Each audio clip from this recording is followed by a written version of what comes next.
You could join us at 8. Glad you could join us. It's 8 in the morning here in Singapore, 1 a.m. in London, and 5 p.m. in Las Vegas, where the girlfriend of the gunman who killed 58 people and injured hundreds more at a music festival says she had no idea he was planning an attack. Marilu Danley flew back from the Philippines and is now being questioned by the FBI about Stephen Paddock's possible motives. Meanwhile, President Trump has been in Las Vegas meeting survivors, victims' families, and the emergency services who responded to the attack. Here's our North America editor, John Supel.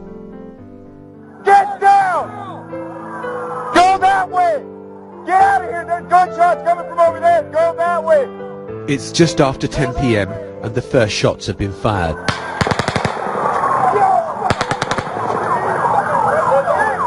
Police body cam images capture the panic that is starting to spread in the concert ground. Everybody stay down! Stay down! Where's it at? Police are trying to identify the source of the firing Most of the mentally beds coming out of a window.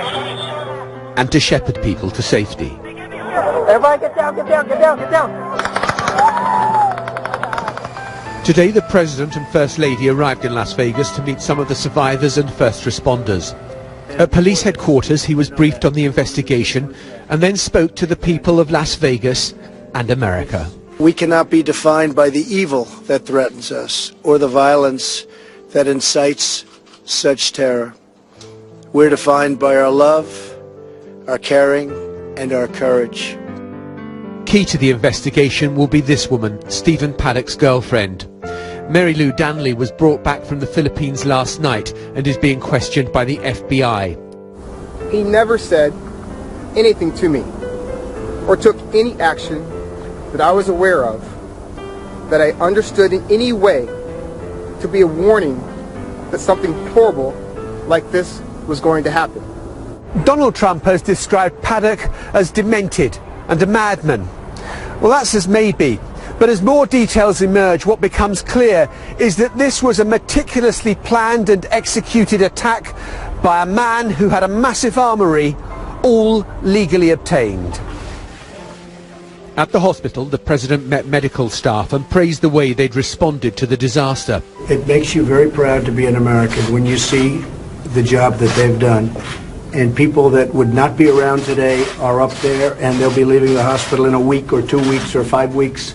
Though one question he didn't want to engage with. Gun violence problem. We're not going to talk about that today. We won't talk about that. But in Washington, no such restraint from those demanding a tightening of gun laws. Gabby Giffords, the congresswoman who nearly died after she was shot campaigning, leading the charge. Now is the time to come together, be responsible. Democrats, Republicans, everyone. We must never stop fighting. Fight, fight, fight. Donald Trump's motorcade passed by the Mandalay Bay. Today he's fulfilled his role as consoler-in-chief, but on wider policy questions arising from this shooting, he chose silence. John Supel, BBC News, Las Vegas. Earlier, I spoke with our correspondent Gary O'Donoghue, who has been following events in Las Vegas about what we've been hearing from Stephen Paddock's girlfriend, Marilu Danley. He's been being questioned by FBI agents at Los Angeles airport, where she arrived back from the Philippines around 12 hours ago or so. And her lawyer, who she got as soon as she arrived, Matthew Lombard, he came out and gave a brief statement. He said she had no idea what Paddock was planning. She described him as a kind and caring and quiet man. She said that he had wired her $100,000 while she was in the Philippines. He'd bought her a ticket to go home and see her family, and she'd come to the Philippines on the 25th of September, and then wired her this $100,000. And in the statement, she says, I thought that was him kind of breaking up with us, giving us some money for me and my family to buy a house in the Philippines, and a prelude to the breakup. And she said she had no idea what he was planning. She described what he'd done as an unspeakable act of violence. She said her heart went out to those who had been killed and injured, and she promised to do everything she could to cooperate with the FBI. One of the questions they'll want to ask her, Rico, and this is a key question, if she really knew nothing, this man acquired 30 odd of his guns, it's about 32 of them in the last year alone. She was living with this man. Did she not notice 32 new firearms coming into the house?